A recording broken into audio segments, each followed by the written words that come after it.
Juan 6:66. Quiero compartir esta última enseñanza que la he titulado Simpatizantes o discípulos de Jesús. ¿Qué es lo que somos? ¿Discípulos verdaderos de Jesús o solamente simpatizantes? Vamos a leer Juan 6:66. Desde entonces muchos de sus discípulos volvieron atrás y ya no andaban con él. Padre, ayúdanos, Señor, a entender tu palabra. Gracias por estos 3 días, Señor, donde estuvimos a tus pies, regresando a la cruz. Que quede bien grabado en nuestros corazones, Señor, esta palabra que tú nos has dado, porque queremos ser verdaderos discípulos y no solamente simpatizantes. En el nombre de Jesús te damos gracias, Padre. Amén. Las iglesias de hoy, hermanos, están llenas de simpatizantes de Jesús, aunque usted no lo crea. Mucha gente se dice cristiana, dicen que siguen a Jesús, pero lo siguen no por su mensaje, porque el mensaje de Jesús ofende, sino lo siguen por lo que les da, no porque lo aman. Muchos siguen a Jesús porque buscan algo de Dios, como sanidad física, prosperidad material, etcétera. En realidad, estos no son verdaderos discípulos de Jesús. Son simplemente simpatizantes de Jesús. Los discípulos verdaderos están comprometidos con Jesús. ¿Cuántos están comprometidos con Jesús? Los verdaderos discípulos no se olvidan de la cruz de Cristo. Los verdaderos discípulos aguantan las adversidades, están firmes contra el viento, la marea, los ríos que dan con ímpetu contra sus vidas, pero como están fundados en la roca, permanecen firmes. Los simpatizantes no lo están. Los simpatizantes son volubles, emocionales, siempre se guían por las circunstancias a su alrededor. Si algo no les gusta, simplemente se van, como aquella señora que nos dijo: ay, pastor, hoy no me gustó la alabanza. Qué bueno, porque no era para usted. ¿Qué nos debe importar si le gusta a usted o no la alabanza? La alabanza es para el Señor, no es para nosotros. Y así es esa gente.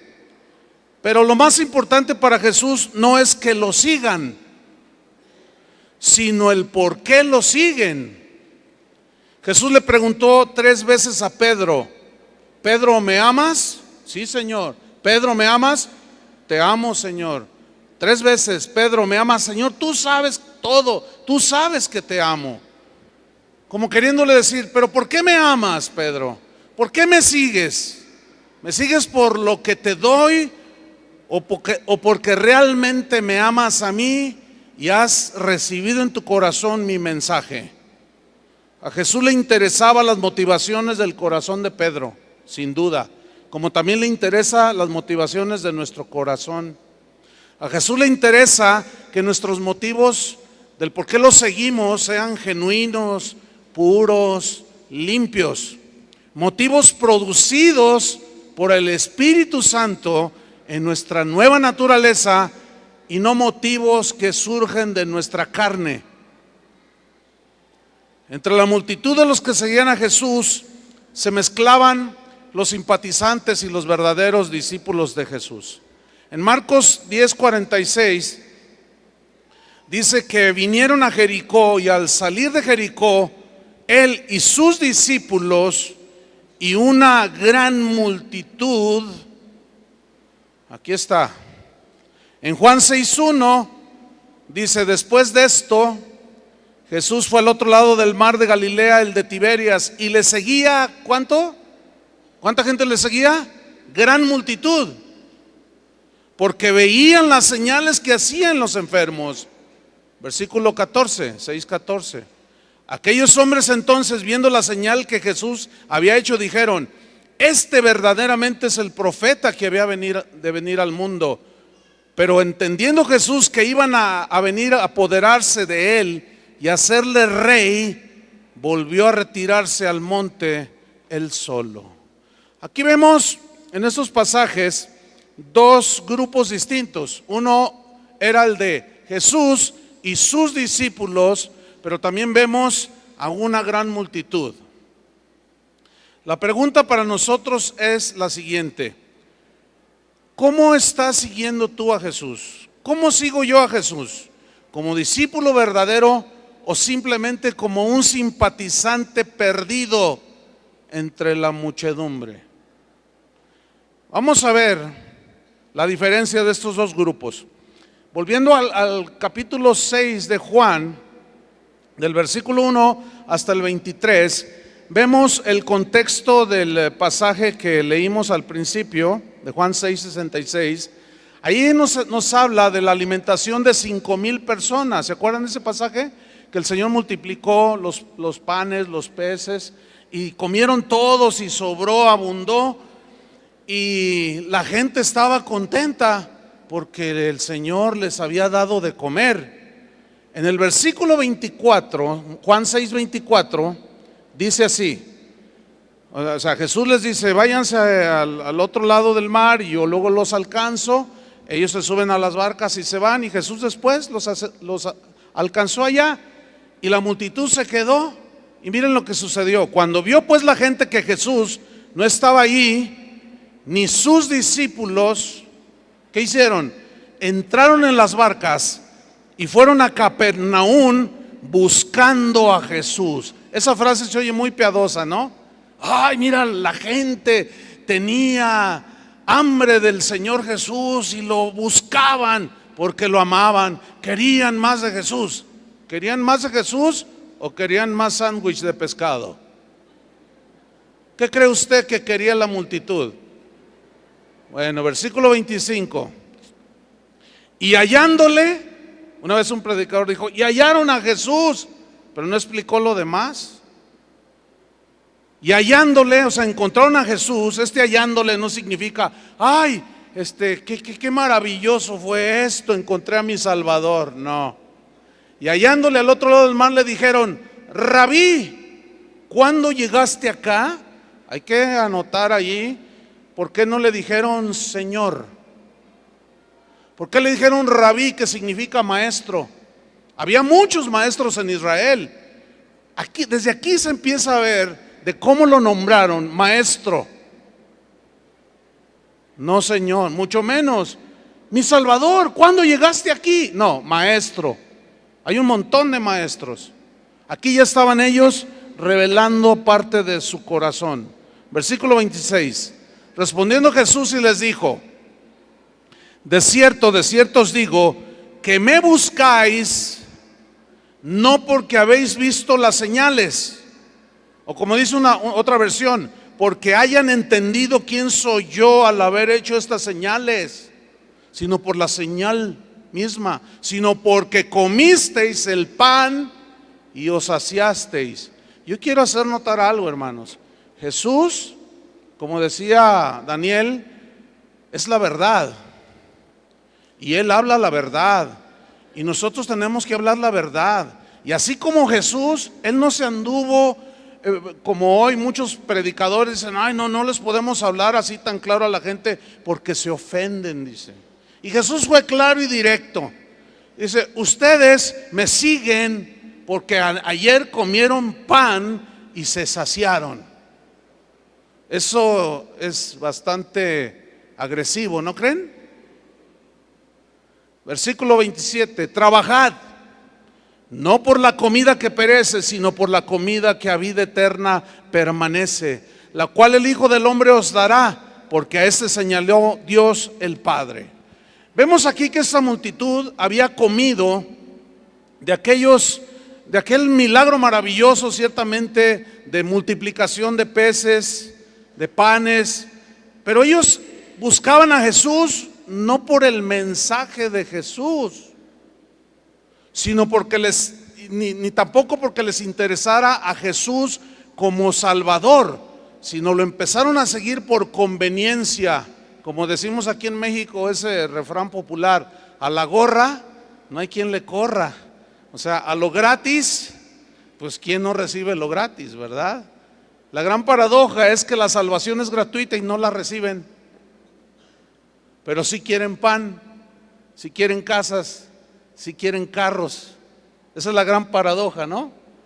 Por conveniencia seguía esta multitud a Jesús. Ellos habían comido gratis y les gustó. Claro. Esa multitud solo pensaba en lo terrenal, en lo pasajero. Su mente no estaba pensando en lo eterno. Es como si Jesús les dijera: ustedes están tan ocupados pensando en su estómago, y como dijo el apóstol, cuyo Dios es el vientre, que solo piensan en lo terrenal. Ustedes nada más están pensando en su estómago y no les importa alimentar su alma. Ustedes nada más tienen su mente en lo pasajero, pero el reino de Dios no consiste en comida ni bebida. A los simpatizantes solo les interesa lo material, solo les interesa su comodidad, lo que les conviene. Ellos no entienden que no solo de pan vivirá el hombre, no lo entienden, sino de toda palabra que sale de la boca de Dios, palabras de vida eterna. Y Jesús resume su enseñanza y su reprensión y les dice en el versículo 27, Juan 6, 27, trabajad no por la comida que perece, sino por la comida que a vida eterna permanece. Es decir, que su énfasis no esté en las cosas pasajeras. Eso mismo lo dijo en el libro la carta de Mateo, el Evangelio de Mateo. Buscad primeramente el reino de Dios y su justicia, y todas estas cosas, la comida, el vestido, el techo, serán dadas por añadidura. Mucho tiempo atrás un profeta había preguntado: ¿por qué os gastáis el dinero en lo que no es pan y el producto de vuestro trabajo en lo que no satisface? Pero ahí está la multitud. Algunos de ellos seguían a Jesús, unos por la comida, otros por los milagros que vieron. Pero a la hora de la verdad, esta gente abandonó a Jesús. En Juan 6, hasta el versículo 58, allí Jesús da un discurso extraordinario, pero a la vez muy confrontativo para los que lo estaban oyendo. Él dijo: Moisés no les dio el verdadero pan del cielo, él les dio el maná, pero he aquí el verdadero pan del cielo. Jesús estaba diciendo: Moisés les dio algo pasajero para saciar vuestra alma momentáneamente, pero Dios el Padre les da el verdadero pan del cielo que salvará vuestras almas. El que no come mi carne y bebe mi sangre no puede estar conmigo. Eso significa participar de su sacrificio. Ella les empezaba a dejar en claro, comenzaba el Señor a dejarles en claro que la consumación del plan de Dios en la cruz tenía que llegar. Ellos ya sabían por las profecías. Cada sábado iban a las sinagogas, escuchaban a los rabinos, a los maestros, a los intérpretes de la ley exponer las escrituras, y ellos tenían esperanzas de que viniera un Mesías a rescatarlos. Dice en Juan 6:59, después de que les da ese discurso del pan de vida que era Él, esas cosas dijo en la sinagoga enseñando en Capernaum. Mira el versículo 60. Al oírlas, muchos de sus discípulos dijeron. ¿Cuántos de sus discípulos? Muchos. Eso para mí es muy preocupante. Muchos de sus discípulos dijeron. ¿Qué dijeron? Dura es esta palabra, no me gusta, no me simpatiza, como que no se acomoda a mi proyecto de vida. ¿Quién la puede oír? Versículo 61. Sabiendo Jesús en sí mismo que sus discípulos murmuraban de esto, les dijo: ¿esto os ofende? Uy, parecen jarritos de Tlaquepaque, jarritos de barro que son parecen copitas de cristal, ay, no, con cuidado que es de cristal y no se vayan a romper. Hoy la iglesia se ha vuelto una vajilla de vasos de cristal, que no los puedes tocar poquito, porque se hacen pedacitos. No les puedes decir las verdades de Dios porque se ofenden, ¿verdad? Hay 2, 3 sinceros ahí. No, es que lo que usted dice es muy ofensivo, Jesús. Usted no puede ofendernos de esa manera. Pero ustedes todo el día, cada día de su vida, se la pasan ofendiendo a Dios. Y yo, porque les digo la verdad, ¿me quieren matar? Lo mismo le pasó a Pablo. ¿Me he hecho vuestro enemigo por decirles la verdad? Y como dijo un hombre en la antigüedad: yo prefiero herirlos con la verdad que matarlos con la mentira. Pero a los simpatizantes no les gusta oír las verdades de Dios. ¿Por qué? Porque la palabra de Dios es viva y eficaz, y es más cortante que toda espada de 2 filos, que penetra hasta partir el alma y discierne los pensamientos y las intenciones del corazón, y saca al descubierto todo lo que hay en nosotros. Por eso no nos gusta. Y como dice la Biblia, la verdad no peca, pero incomoda. Así dice, ¿verdad? Estaban ofendidísimos porque les dijo: yo soy el verdadero pan del cielo, pero el que no participa de mi sacrificio, el que no va a la cruz, no puede ser mi discípulo. Juan 6:66. Desde entonces, aquí viene lo duro de esto. Desde entonces muchos de sus discípulos volvieron atrás y ya no andaban con él. ¿Conoce gente que en un tiempo iba a la iglesia donde usted asistía? O sea, se encuentran en los supermercados, en la calle, en el estadio de fútbol. Hola, hermano, ¿cómo son? No, yo ya no voy. Es que yo le pedí al Señor que me diera, no me lo dio. Y por eso ya no vas. No, ya no voy. Oye, ¿dónde está aquello de que cantabas? Hosana, Hosana. Porque esos mismos que cantaron Hosana fueron los que después gritaron: crucifícale. Es lo que vamos a ver más adelante. Muchos cristianos de hoy son como los vampiros, huyen de la cruz. Pero ¿cómo chupan sangre? Sí. Hay una historia en Lucas 17:12. Son 10 leprosos. Ahí nos muestra algo extraordinario que viene a colación y que nos va a ilustrar esta verdad que estoy compartiéndoles a ustedes. Ahí nos muestra que 9 de ellos los seguían porque simplemente querían un milagro de sanidad. Pero había otro distinto. Este no solo anhelaba su sanidad, sino anhelaba algo más.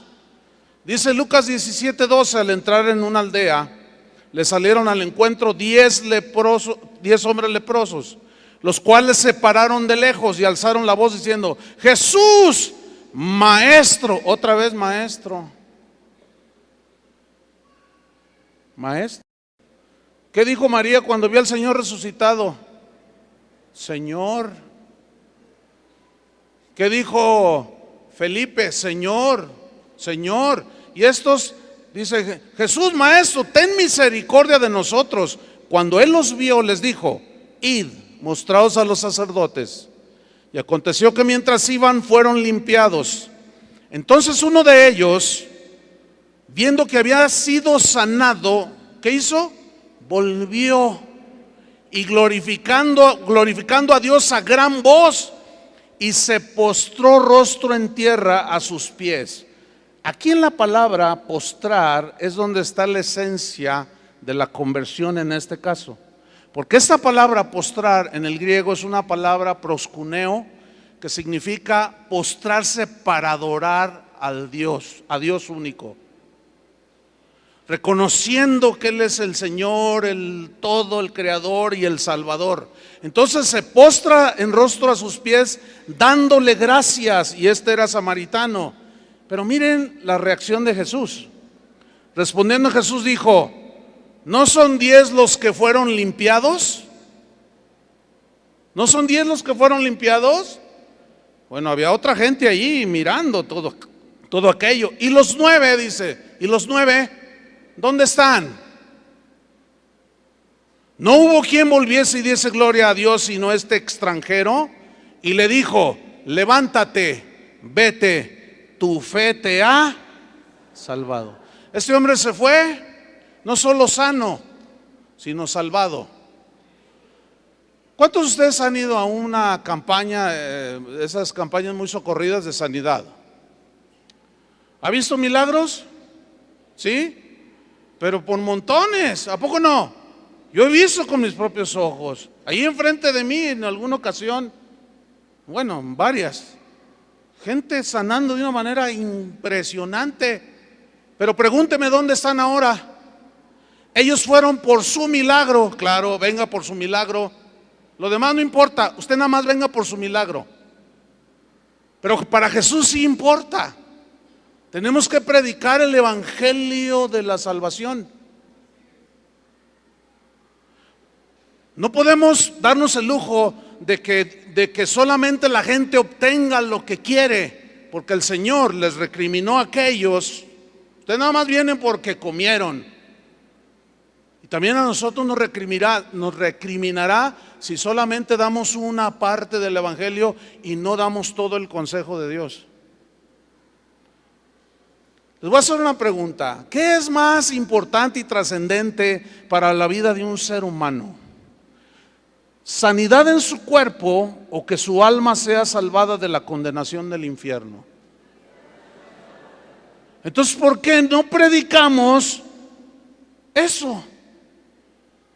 Porque estos 9 leprosos ahorita en este mismo momento están en el infierno.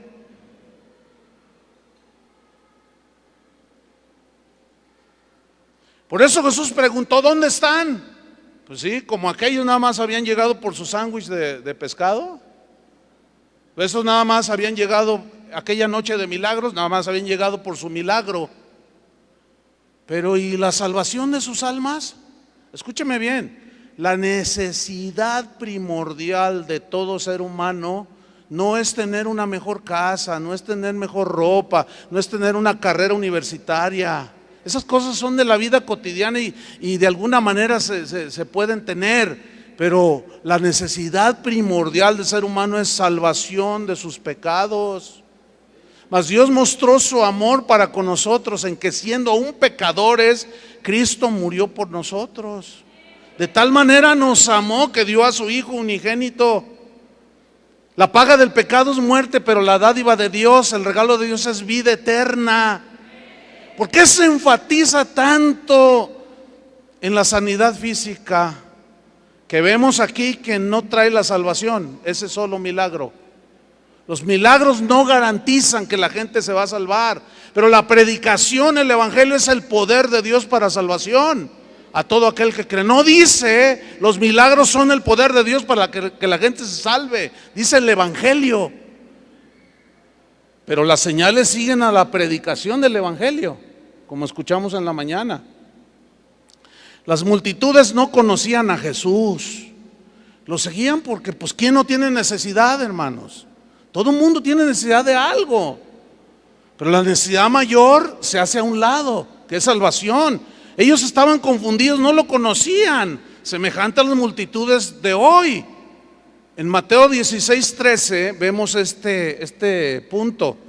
Viniendo Jesús a la región de Cesarea de Filipo, preguntó a sus discípulos diciendo: ¿quién dicen los hombres que es el Hijo del Hombre? O sea, ¿quién dice la gente allá afuera, las multitudes, toda la gente?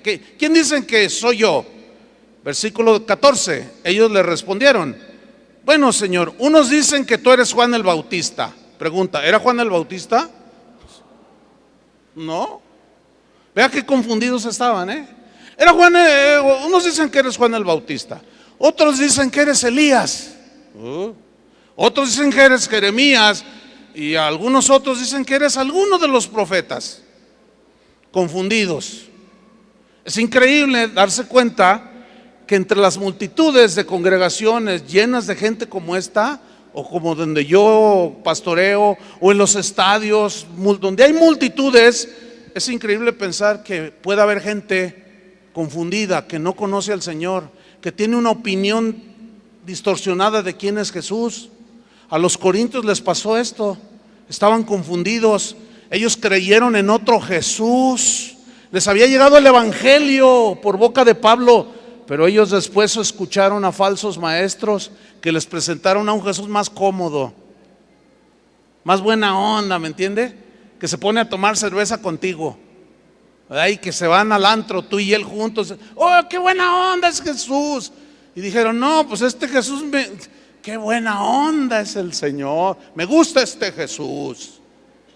Pero el Jesús que demanda santidad, y que si alguien te da una mejilla, tú ponle la otra, y al que te maldice, bendícelo, ese no me gusta.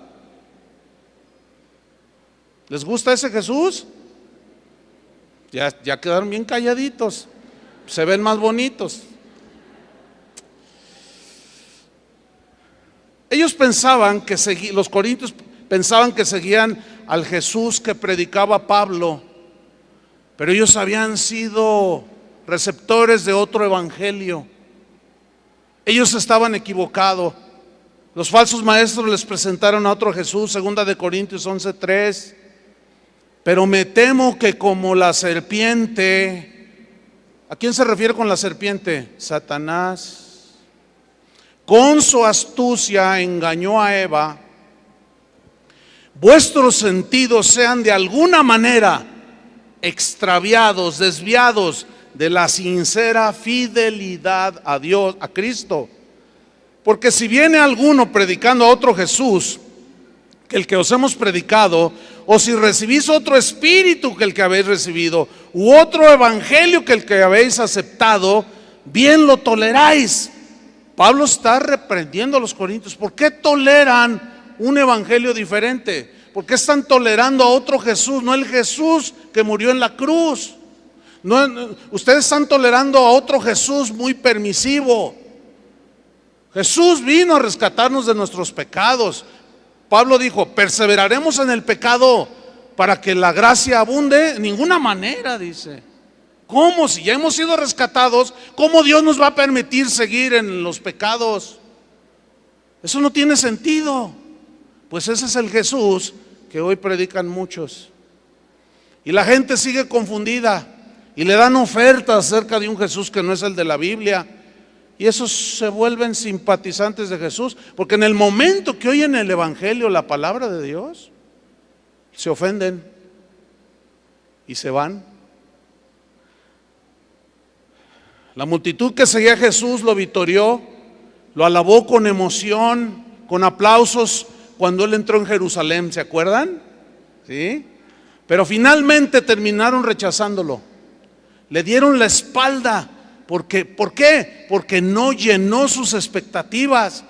Ellos esperaban un Mesías bendecido, prosperado y exitoso. Cuando Jesús entra a Jerusalén y se monta en un burrito, dijeron, oye, como que no está manifestando la presencia así impactante de un Mesías fuerte y que venga y establezca su autoridad. Se montó en un burrito. No se montó en un caballo blanco como el de Napoleón, se montó en un humilde burrito. Bueno, nada más eso para contradecir a aquellos que dicen, yo soy hijo de Dios y merezco un Mercedes-Benz, porque un suru de esos suritos, de esos burritos, no me gustan. Pero ¿cuántos quisieran que sea un burrito?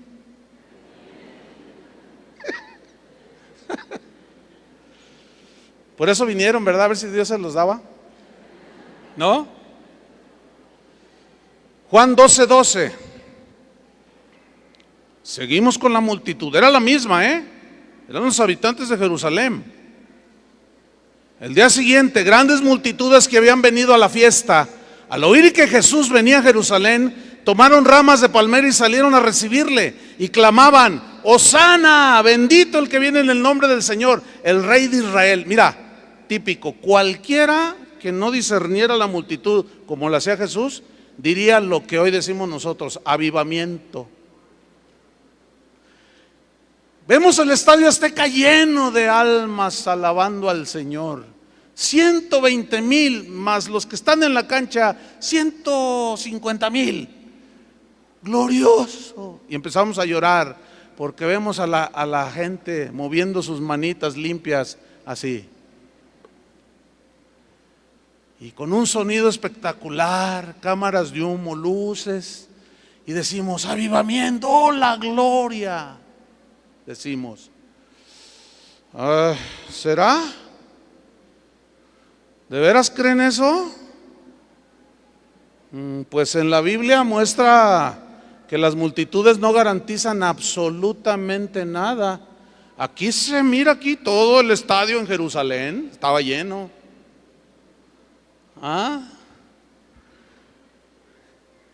Por otro lado, Jesús les declaraba una y otra vez que Él tenía que morir en una cruz. Pero no les gustó esa clase de Mesías. ¿Se acuerdan cuando Pedro lo tomó aparte y le dijo: Señor, en ninguna manera esto te acontezca, Señor, no, por favor? Pedro era sincero en su deseo de que no sufriera Cristo, ¿sí o no? Sí, pero estaba rotundamente equivocado. Eso era de la carne. Eso eran sus propias intenciones, pero totalmente fuera del propósito de Dios.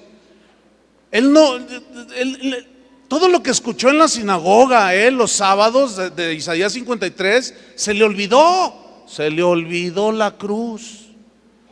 Y trató, fíjense qué osadía, qué ignorancia, qué debilidad humana. La de Pedro, igual a la de nosotros. De decirle al Señor: Señor, en ninguna manera subas a la cruz. Se pueden imaginar a Jesús haciéndole caso, así llorando y diciendo: ay sí, Pedrito, no te sientas mal. Lo bueno es que Jesús no es emocionalista como nosotros, que está ahí el niño haciendo sus berrinches y llega con la mamá y le da un puntapié, y luego: niño, estése quieto y cállese. Ese niño necesita una disciplina, por el amor de Dios. Entonces el papá toma la autoridad que Dios: ven, hijito, necesitas una disciplina. Y la mamá: ay no, pobrecito, está chiquito. Y el papá dice: de veras, ¿verdad? Sí, déjalo. Y al rato tienes todo un delincuente que un día te va a sacar la pistola. Qué bueno que Dios no es así. Qué bueno que Dios es amor. ¿Cuántos dicen amén?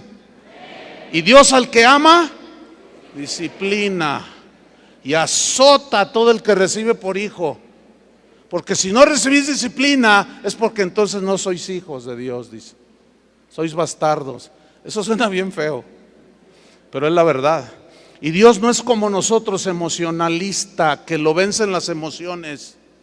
A nosotros sí. Por eso debemos de permitir que el carácter de Cristo se forme en nosotros. A mí como pastor no me gusta, créanmelo, en mi carne no me gusta disciplinar a los hermanos. Pero tengo que hacer a un lado mi emoción natural. ¿Entiende? Para hacer la voluntad de Dios. Porque ahí está estipulado que nosotros tenemos que aplicar la disciplina del Señor. ¿Cuántos discípulos dicen así es? Y no les gusta. A ningún niño le gusta la disciplina. Pregúntale si verá. Oye, hijo, ¿te gusta que tu papá te discipline? No, pues tampoco a ustedes, yo lo sé, yo también soy hijo de Dios y duele. Pero cada vez que Dios me disciplina, en lugar de correrle, digo: gracias, Señor, porque esa es prueba de que soy tu hijo y no me vas a dejar hacer lo que me da mi gadarena gana. O endemoniada, para que me entienda. ¿Qué pasó con esa multitud que victorió a Jesús? ¿Qué fue lo que pasó? Mateo 27, 16. Textos que ya tocó Daniel. Tenían entonces un preso famoso llamado Barrabás. Reunidos pues ellos, les dijo Pilato: ¿a quién queréis que os suelte? ¿A Barrabás o a Jesús llamado el Cristo? Versículo 20. Pero los principales sacerdotes y los ancianos persuadieron, ¿a quién? A la multitud. Persuadir aquí significa manipular. Desgraciadamente la multitud, la gente no sabe pensar por sí misma, se deja llevar. Cuando la Biblia dice que a los hijos de Dios se nos ha dado el Espíritu Santo, y el Espíritu Santo a cada uno de nosotros nos guía a la verdad. No nos dejemos arrastrar nada más porque voz del pueblo, voz de Dios. Ese es un dicho allá de los romanos y allá de la antigüedad, pero es falso. ¿De cuándo acá? Porque la multitud decide algo, es la voz de Dios. Eso es totalmente antibíblico. ¿Qué pasó aquí? ¿A quién quieren que os suelte? ¿A Barrabás o a Jesús llamado el Cristo? Los principales, los líderes, los encargados de dirigir a la gente en los caminos de Dios, ¿qué hicieron? Persuadieron a la multitud que pidiese a Barrabás, versículo 20, y que Jesús fuese muerto. Es lo que sucede el día de hoy.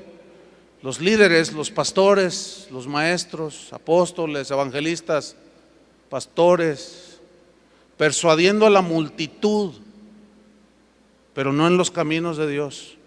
No que escojan a Jesús, sino que hagan barrabasadas. Escojan lo que Dios aborrece, persuadidos por los líderes. Eso es muy lamentable. Versículo 21, Mateo 27, 21. Y respondiendo el gobernador les dijo: ¿a cuál de los dos queréis que os suelte? Y ellos dijeron: a Barrabás. Ya estaban convencidos. Siento en mi corazón que Barrabás. Anoche soñé, tuve una visión que Barrabás es bien buena onda.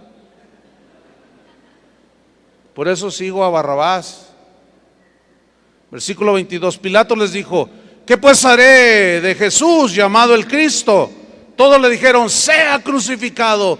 ¿Qué está pasando aquí? Los simpatizantes, los discípulos que un día aclamaron a Jesús, y otro día gritan que lo maten. Eso me lleva a una conclusión: las multitudes no garantizan absolutamente nada. Ahora vemos a los verdaderos discípulos. Los verdaderos discípulos jamás abandonan a su maestro. Pueden tropezar como Pedro, pero Jesús intercederá por ellos. ¿Cuánto le dan gracias al Señor?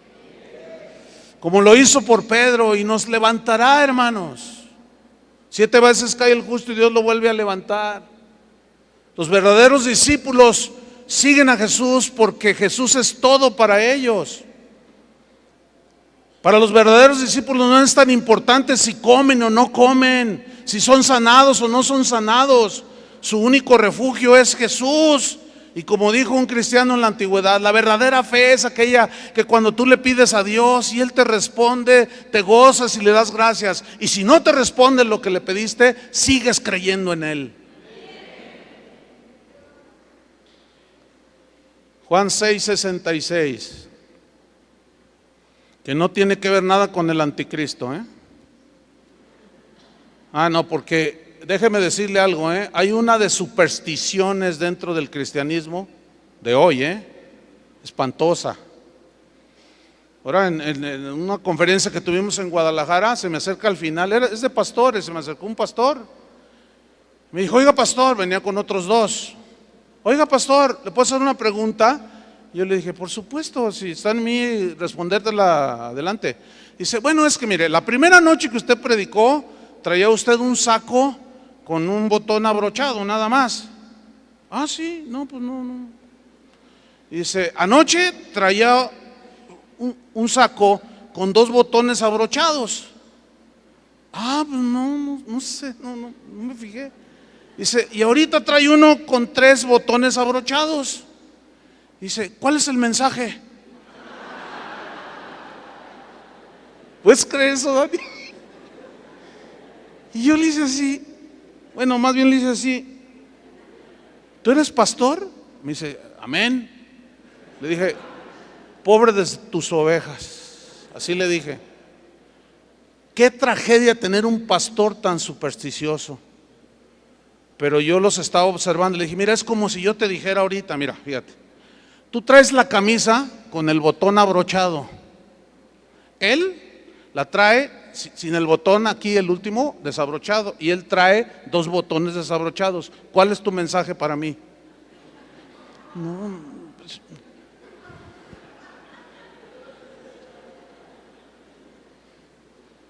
hay una, y les puedo contar 20,000 ejemplos de superstición dentro de la iglesia, que no tiene que ver nada con el cristianismo, ¿eh?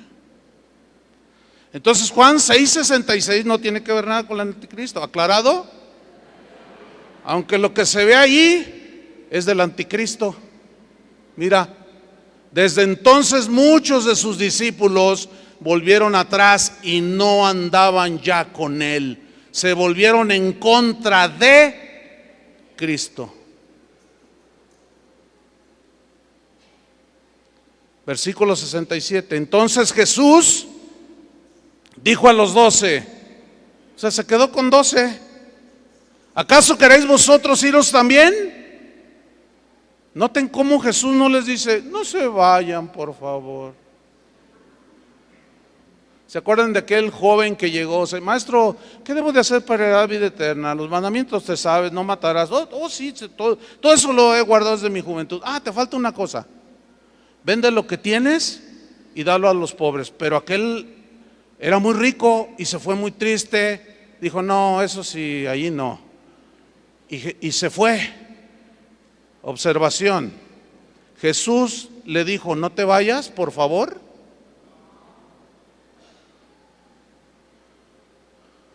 Cuando alguien, al menos en mi congregación donde yo pastoreo, sale como ese joven, yo no hago el mínimo intento de detenerlo. Jesús no lo hizo. ¿Yo quién soy para ser más misericordioso que él? Suena duro, ¿no? Pero vean.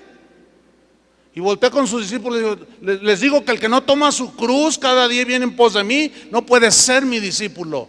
Eso es duro. Eso no lo aguantan los simpatizantes. Eso es para los verdaderos discípulos. ¿Cuántos dicen amén? ¿Y a su nombre? Más o menos, se oyó. Así como en Jerusalén se oyó. ¿Acaso queréis iros vosotros también? Respondiendo el 68, Simón Pedro le respondió, Señor, ¿a quién iremos? Fíjate cómo, qué diferente, los otros, Rabí. Y este le dice, Señor. Eso es significativo, Señor, ¿a quién iremos? Tú tienes, subrayen, palabras de vida eterna. Y nosotros hemos creído y conocido que tú eres el Santo de Dios. Entonces los verdaderos discípulos no buscan su comodidad ni su conveniencia. Ellos aman a Jesús y su palabra. ¿Por qué? Porque su palabra es vida para el verdadero discípulo. Si un verdadero discípulo, por poner un ejemplo bíblico, fue el apóstol Pablo. Sé tener abundancia y sé tener escasez. Con todo estoy enseñado, así como para tener abundancia, como para padecer necesidad. Todo lo puedo en Cristo que me fortalece. O sea, las circunstancias externas a mí no me mueven, porque mi fe no está fundamentada, ni mi actitud es de que yo sigo a Jesús si hay abundancia. Porque si hay escasez, entonces ya no, porque pues yo soy hijo del rey y yo no merezco tener necesidad. ¿Dónde ha oído eso? Eso no es el evangelio, mis queridos hermanos. A muchos les han enseñado a vivir en la abundancia y nunca les han enseñado a vivir en la escasez. como al discípulo Pablo. Él tenía contentamiento. Los verdaderos discípulos están contentos en las buenas y en las malas. Nada más lean Hebreos 11. Perseguidos, muertos a pedradas, partidos a la mitad, andaban errantes con pieles de ovejas, pobres, hambrientos. Ay, ese evangelio como que no, ese evangelio ya se perdió. El de hoy es World Trade Center. ¿A quién no le gusta irse a sentar al World Trade Center? Sí, pero ¿qué si no es World Trade Center? Y es la última colonia del Distrito Federal. ¿Ven? Se ha desvirtuado, es otro evangelio, es otro Jesús, no hay cruz ahí. Se olvidaron de la cruz. Pero hay algo interesante, les dice a sus 12, ¿también ustedes quieren irse? La idea es esta, la escena es esta. Él va caminando, se van todos, se van los discípulos, muchos, y él siguió caminando. No hizo el intento de detenerlos. Y de repente se detiene y voltea. ¿Ustedes también se quieren ir? No, Señor. ¿Cómo? Solamente tú tienes palabras de vida eterna. ¿A quién iremos, Señor? Pero entre esos 12 había uno que merece un Oscar por su actuación. Impresión. Bueno, cuando menos un Grammy. Lleve que ahora premian a los cristianos con Grammys. Por lo menos merecía eso, o un premio ARPA, por lo menos. Porque ese Judas supo fingir, supo aparentar que era un verdadero discípulo hasta el final. ¿De qué me habla esto? ¿De qué me habla esto?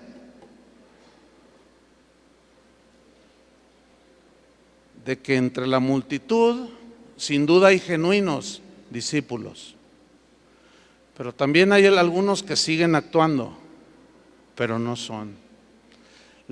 Quisiera decirles con todo mi corazón lo contrario, pero estaría yo agrediendo lo que dice la Biblia. ¿Me explico? Estaría yo diciendo cosas como para quedar bien con ustedes, como para congeniarme con ustedes. Y Pablo decía que él decía, si yo agradara a los hombres no sería siervo de Cristo. Los predicadores, los pastores no estamos para agradarlos a ustedes, estamos para decirles la verdad, para que corrijan sus caminos. Y también uno está incluido, por supuesto. Nosotros no somos como los diputados del Congreso. Nosotros no tenemos fuero espiritual. Ellos dictan leyes y las violan, roban, transan, mienten, se aprovechan de todo. No todos, aclaro. Pero ellos tienen fuero, la ley no les hace nada. Ahí hacen el cuento de que juicio político. ¿Y cuántos juicios políticos ha habido aquí en México? ¿Cuántos están en la cárcel? Nos quedaríamos casi solo el Congreso.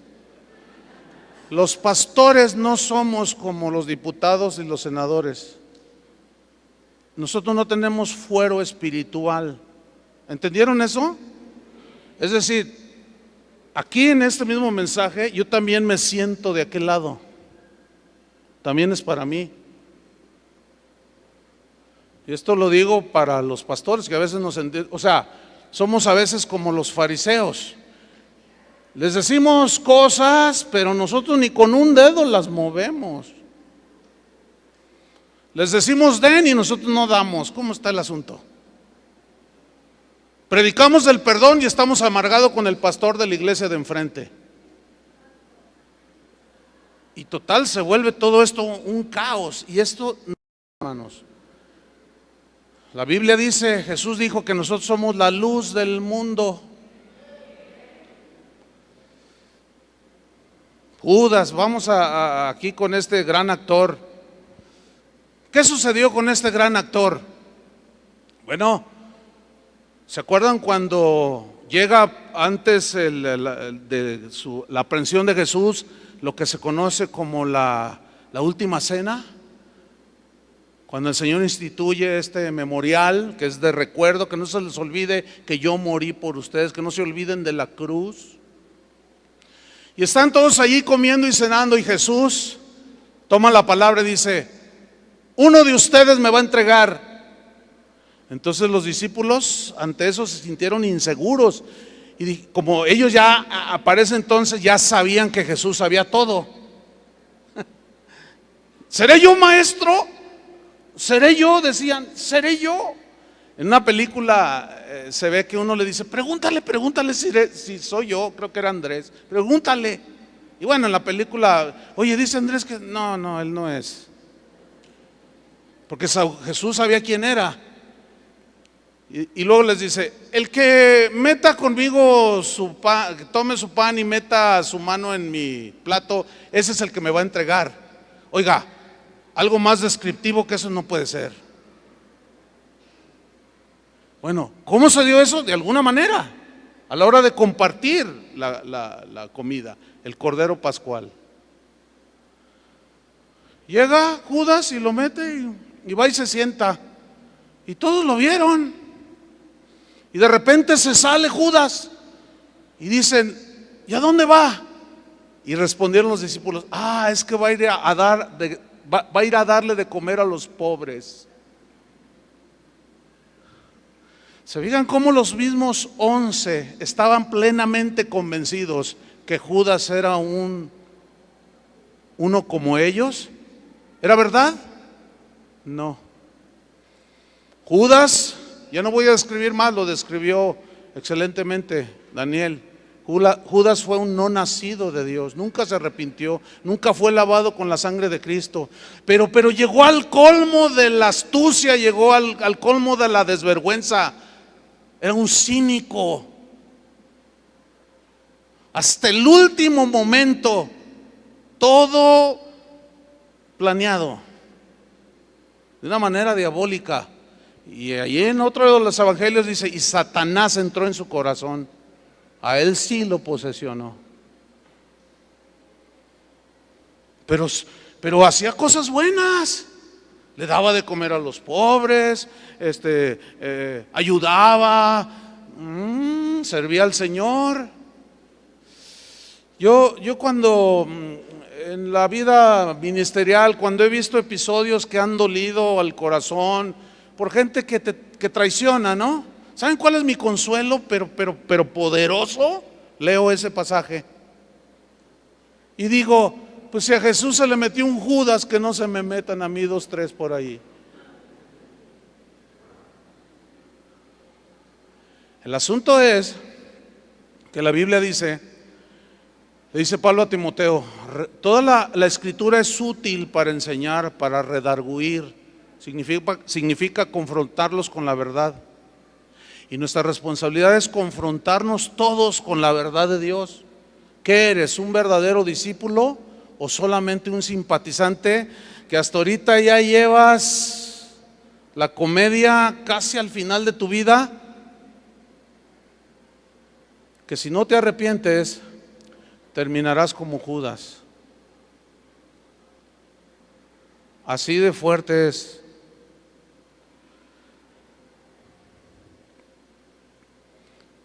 Mateo 16:15, Jesús les dijo, retomando el pasaje que había tomado: ¿y vosotros quién decís que soy yo? Respondiendo Simón Pedro dijo: tú eres el Cristo, el Hijo del Dios viviente. Jesús está interesado en que todos los que decimos ser sus discípulos lo conozcamos. Tú eres el Cristo, el Hijo del Dios viviente. Esos discípulos de antaño estaban dispuestos a ser fieles hasta el final.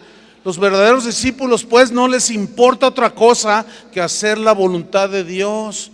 Por eso es que los verdaderos discípulos son aquellos que permanecen en su palabra. Él lo dijo claramente, Juan 8:30. Hablando él estas cosas, muchos creyeron en él. ¿Se fijan cómo en el capítulo 6 muchos se fueron? Pero aquí otros tantos creyeron en él. Pero miren lo que les dijo. Dijo entonces Jesús a los judíos que habían creído en él: si vosotros permaneciereis en mi palabra, permanecer en su palabra, seréis verdaderamente mis discípulos y conoceréis la verdad, y la verdad os hará libres. ¿Libres de qué? De la esclavitud del pecado, hermanos. ¿Cuántos son libres de eso?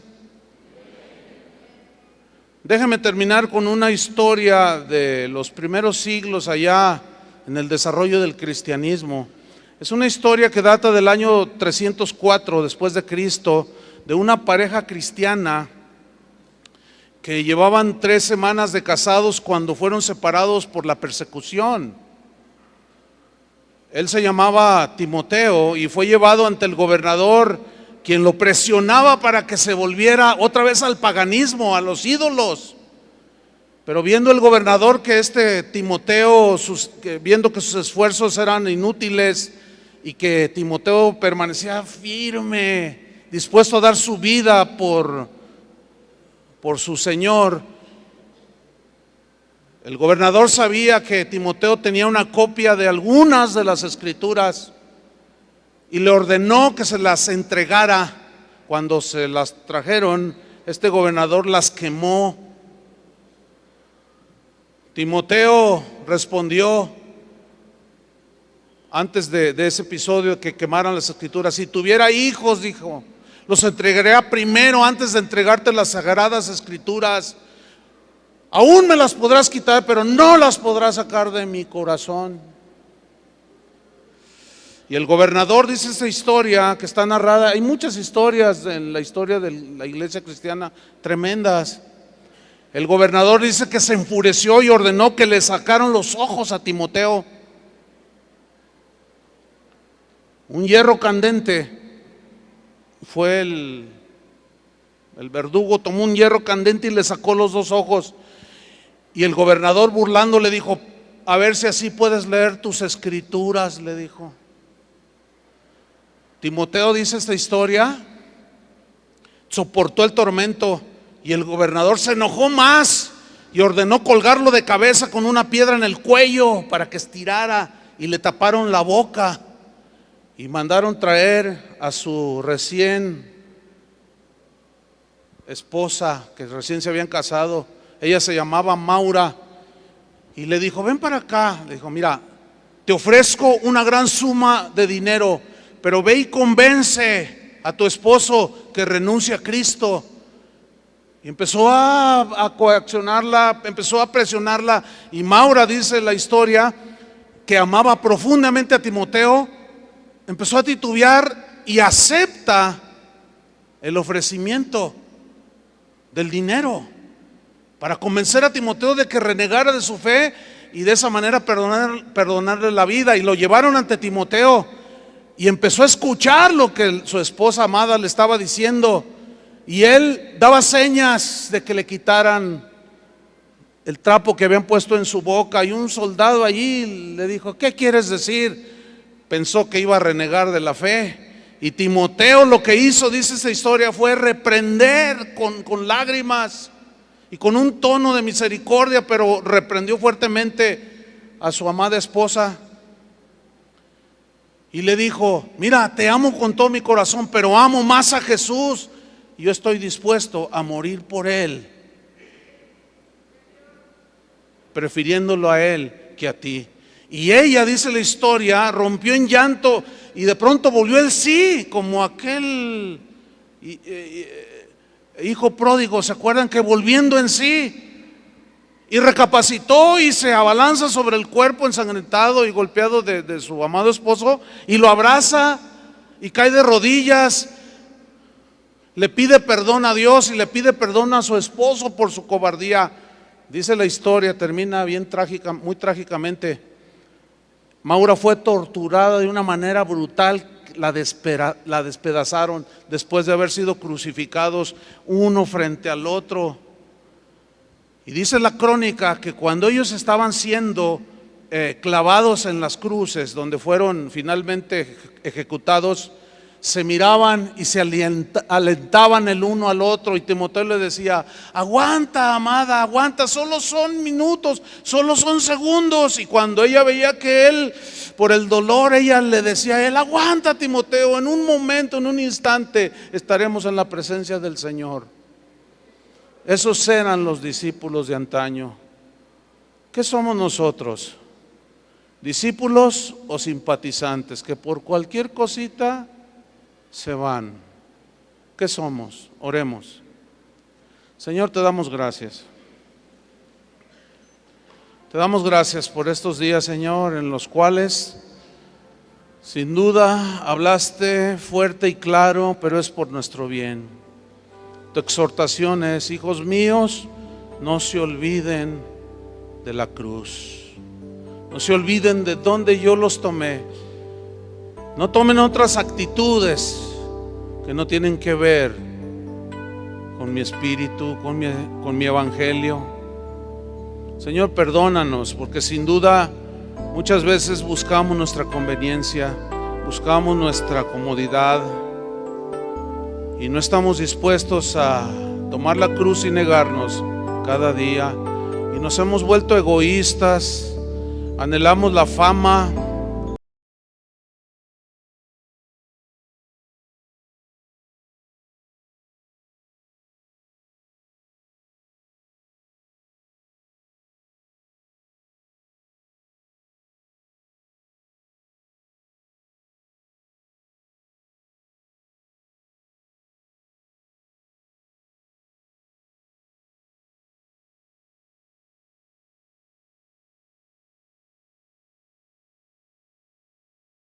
ese aguijón, y poder decir en aquel día final: he peleado la buena batalla.